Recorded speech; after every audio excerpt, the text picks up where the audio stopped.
What's going on, everybody? Welcome back. I'm getting ready to get started back on the 4.6.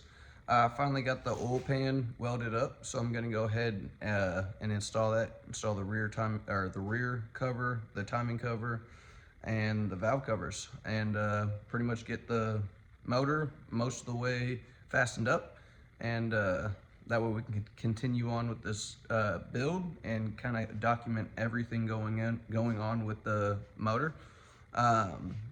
I've done pretty much just welded up the oil bung. I've got it marked whenever the motor was in the car. That way I know it's not going to interfere with anything. I got pretty good access to it. So it's pretty much straightforward. But first things first, you always want to make sure everything's nice and clean. And then make sure you have everything clean of no debris, like the gasket mating surfaces.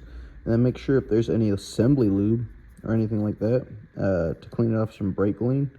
And then make sure the crank is nice and oily so that your rear main seal slides on it real easy. And you got to use RTV back here.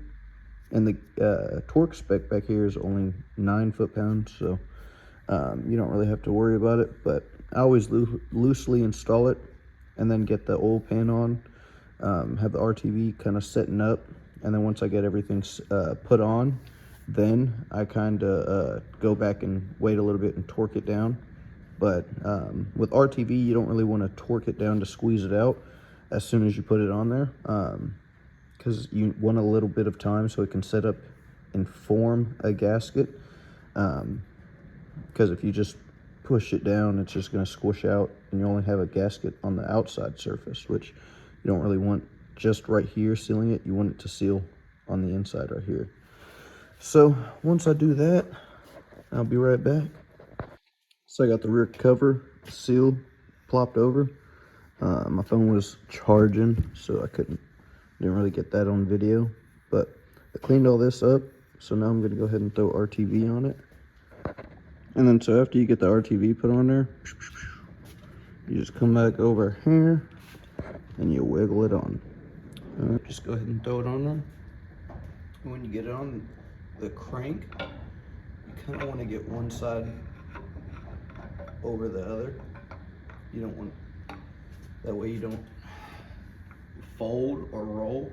So I'll put it on the top or the bottom of the crank and then push down just a hair, work the sides on.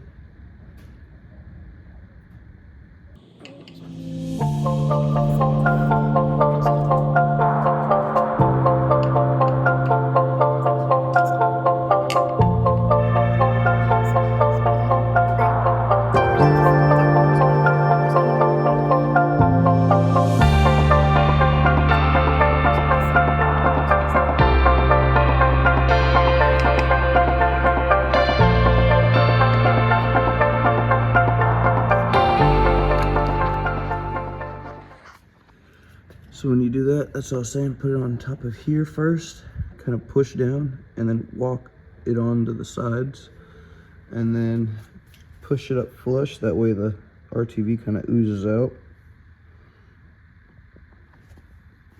And then you can loosely install the bolt so it doesn't fall off as you're trying to move it.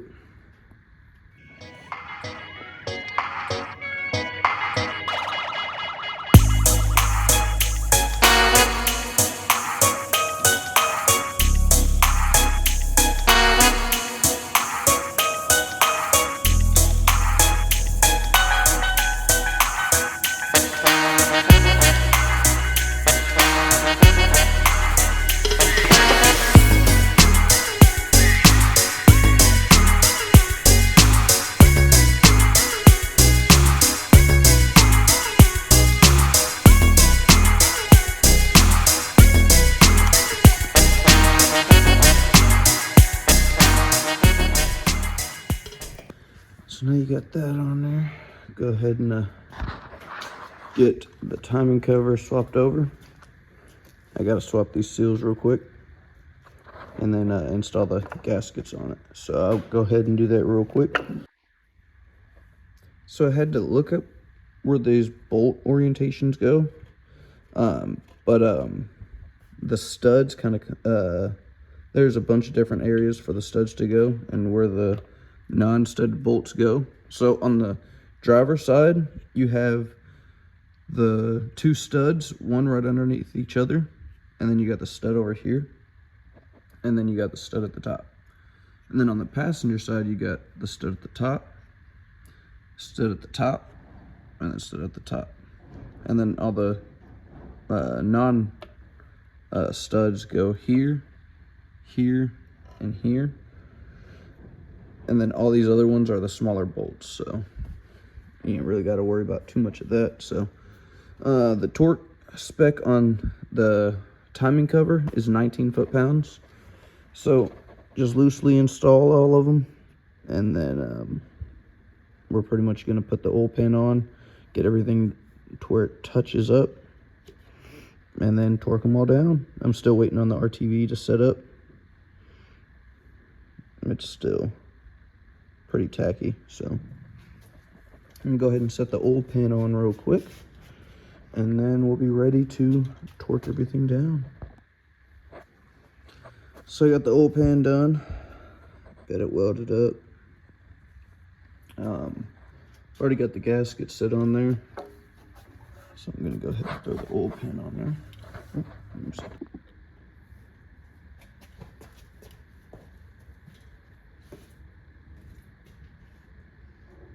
And then just throw that gasket on there. Make sure that the RTV is seeping through enough. If you have to add some more RTV, go ahead and do that before you add your oil pan gasket. But after you do that, just slap it on. And if you use enough RTV, you don't even have to put bolts in. I'm just kidding. But you put the oil pan bolts in, and they're 19 foot-pounds. So there's pretty much the torque spec for almost everything on this motor.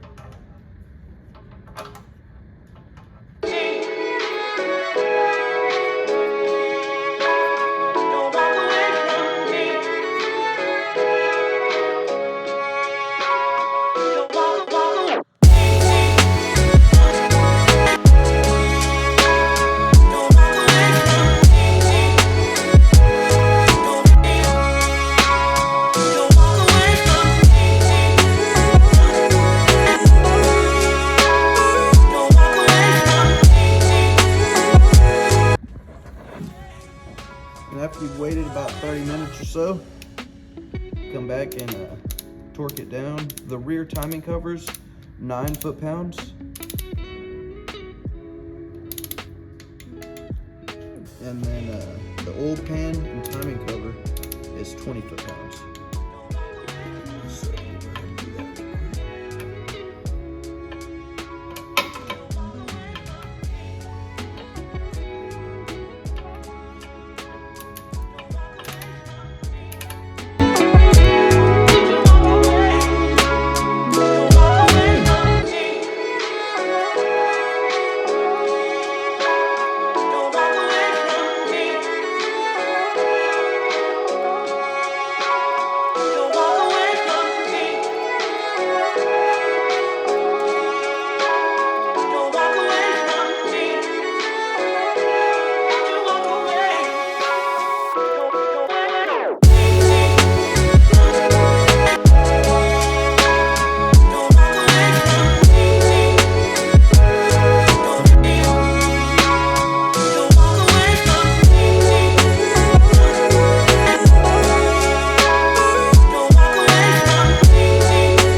I got a little bit further than I anticipated with before I got back to recording.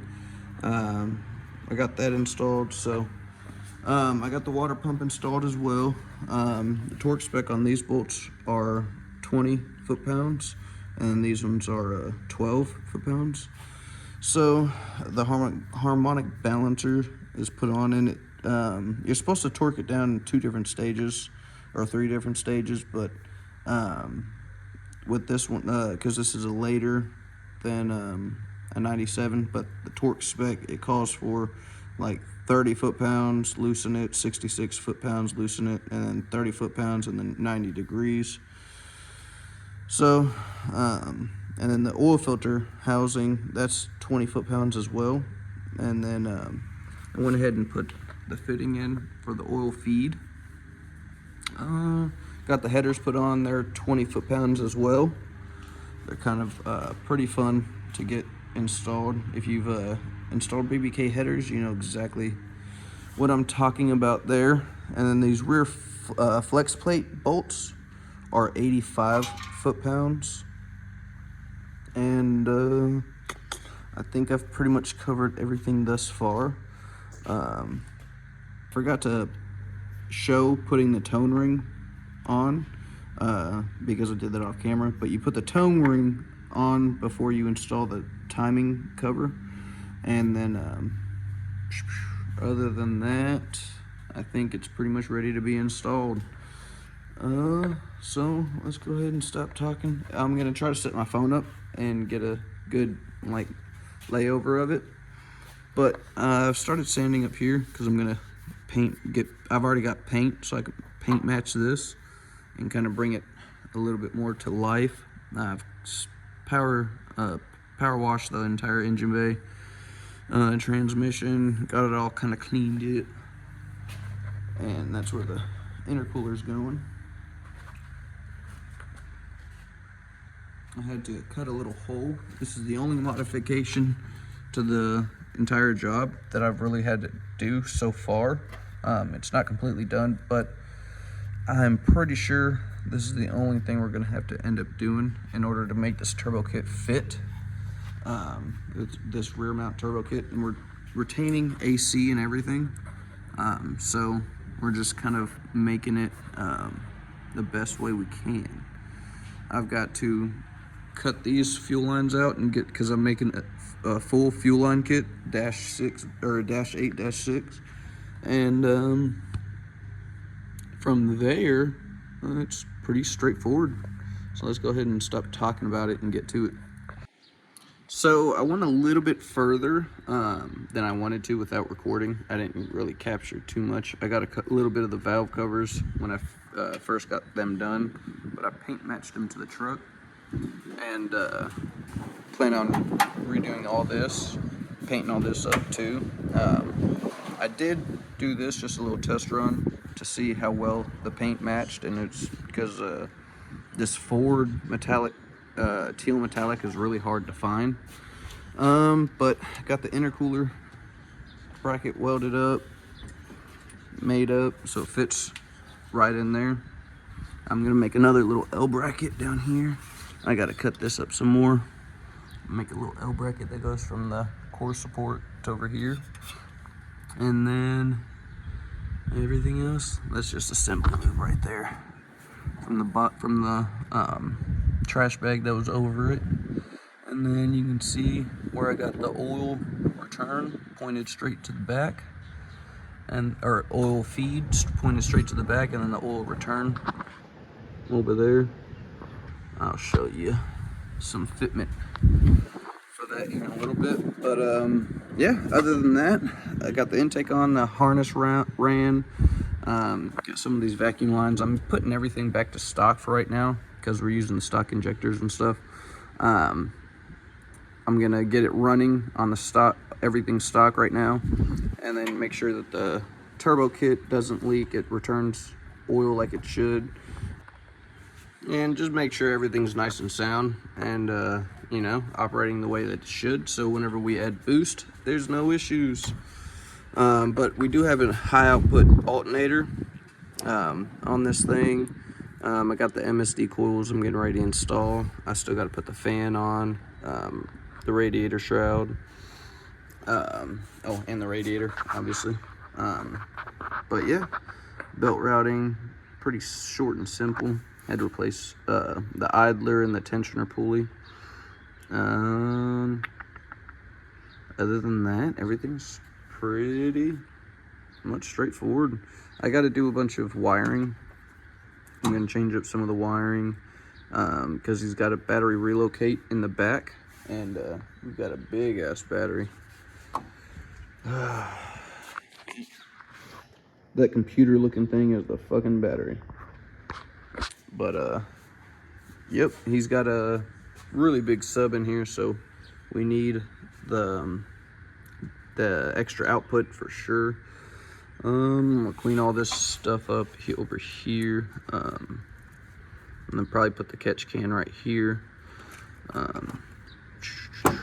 But yeah, I just gotta get to it. So I've got the MSD coil packs on, the spark plug wires ran, spark plugs gapped and installed. I went with the TR55s. I just got to finish putting up all the vacuum lines, purge vent solenoid, and all the emission stuff I'm not really putting back on there for right now.